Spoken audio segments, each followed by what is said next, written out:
asalaamu calaykum waraxmatullah. Barnaamijka maanta waxaan ku soo qaadan dadka sheegta inaysan waxba cunin oo aysan waxba cabbin, balse ay ku nool yihiin iftiinka qorraxda oo ay tamartooda ka helaan qorraxda ama hawada ay neefsadaan.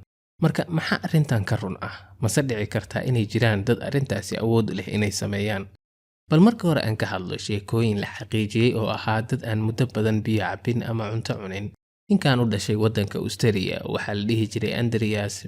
Ninkan ayaa waxaa xiray 3 askari oo waxay ku xireen xabsi yar oo dhulka hoostiisa ku yaal, halkaas ayayna ku ilaaween, iyagoo mid walba u malaynayay in kan kale uu sii daayay maxbuuskaas. Maadaama uu ku xirnaa xabsi ku yaala dhulka hoostiisa, xataa qayladiisa maysan maqli jirin.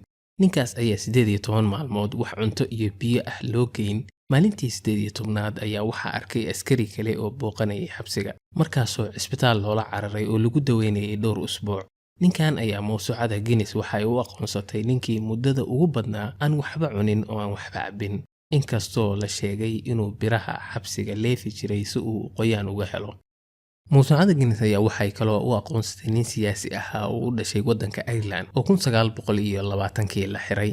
Xilligaas uu socday dagaalkii ay Ireland isaga xoreynaysa Ingiriiska. Ninkan ayaa Britishku ku xukumeen 2 sano oo xarig ah, laakiin markii xabsiga la geliyay ayuu diiday inuu wax cuno, isagoo u dhintay arrintaas 74 maalmood kadib.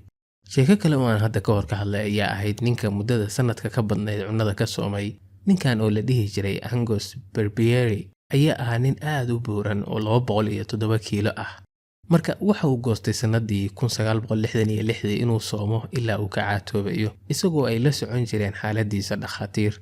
Laakiin ninkan ayaa waxa uu cabbi jiray biyaha, kafeega iyo shaaha oo aan sonkor lahayn.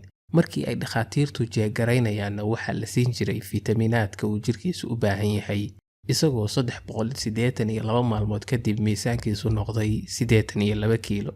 Ninkan ayaa mawsuucada Guinness ay sanadii 1971 ay u aqoonsatay qofkii muddada ugu badnaa cunto adag aan cunin. Iyadoo waqtigaa wixii ka dambeeyay ay Guinness ay joojisay inay diiwaan geliso dadka cuntada iyo biyaha ka sooma, iyagoo ka cabsi qaba inay dhiirigeliyaan ficiladan halista nafta ku keeni kara.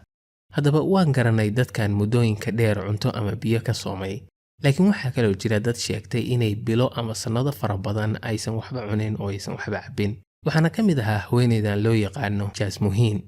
Waxa ay sheegatay inay neefsashada kaliya ku nooshahay oo aysan waxba cabbin waxna aysan cunin, iyadoo intaas sii raacisay inay caddayn hayso.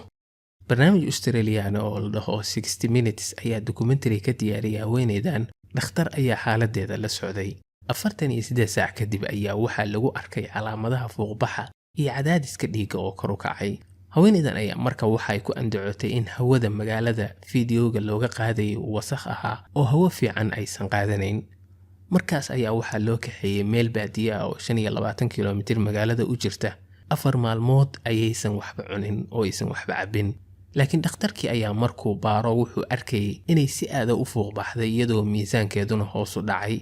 Dhakhtarkii ayaa wuxuu ka digay in hadday sidan ku sii socoto ay kaliyaheedu shaqada joojinayaan oo ay khatar ku sugan tahay. Laakiin mar walba waxay iyadu ku andacoonaysay inay fiican tahay. Iyagoo ka baqaya hadday haweeneydan dhimato in dambiga iyaga loo qabsado, ayaa kooxdii documentary-ga waday ay joojiyeen inay daba socdaan haweeneydaas. Dadkan sheegta inay neefsiga kaliya ku nool yihiin ayaa waxaa loo yaqaanaa breatharian, oo waxay ku andacoonayaan inaysan cunto iyo cabitaan u baahnayn. Dad badan ayaa soo baxay oo arrintaasi sheeganaya. Inkastoo ay caddahay inay dadkaasi waxay sheeganayaan ay xaqiiqda ka fog tahay, waxay soo daliishan karaan sida ay dhirtu u shaqayso oo dadkuna u caatoobaan. oo hadda ka hor ayaan ka hadlay in neefsashadu tahay waxa ugu badan ee keena in dadku caatoobaan. oo haddaad aragtid qof buuran oo muddo kadib caatoobay, xagee bay aaday baruurtii iyo hilibkii saarnaa? Sidan fiidiyowgan aan horay uga hadlay, neefsashada ayaa keentay inuu qofkaasi caatoobo oo maaha saxarada ama kaadida. halkaa ka fiiri fiidiyowga. Haddaba haddii neefsashadu keento inay dadku caatoobaan, maxay marka neef qaadashadu u keeni weyday inaan energy iyo tamar ka helno? Jawaabtu waa in xubnaha jirkeenu awood aysan u lahayn inay kaarboonka hawada ku jira qaataan oo cunto ka dhigtaan. Laakiin waxaa arrintaa awood u leh geedaha oo 95% miisaankooda ay kala soo baxaan hawada. oo geeduhu cuntadooda qayb badan oo ka mid ah hawada ayay kala soo baxaan. Fiidiyo hore ayaan uga hadlay arrintan ee halkan guji. Haddaba waxaa cad in dadku ay u baahan yihiin inay cunto cunaan, oo aanan awood u lahayn sida geedahoo kale inaan cuntadeenna kala soo baxno hawada, taasoo caddaynaysa in dadkaas waxay sheegayeen ay khuraafaad yihiin. dad rumaystay waxa ay sheegayaan ayaa u dhintay nafaqadarro markii ay isku dayeen inay muddo badan cuntada iyo cabitaanka ka soomaan.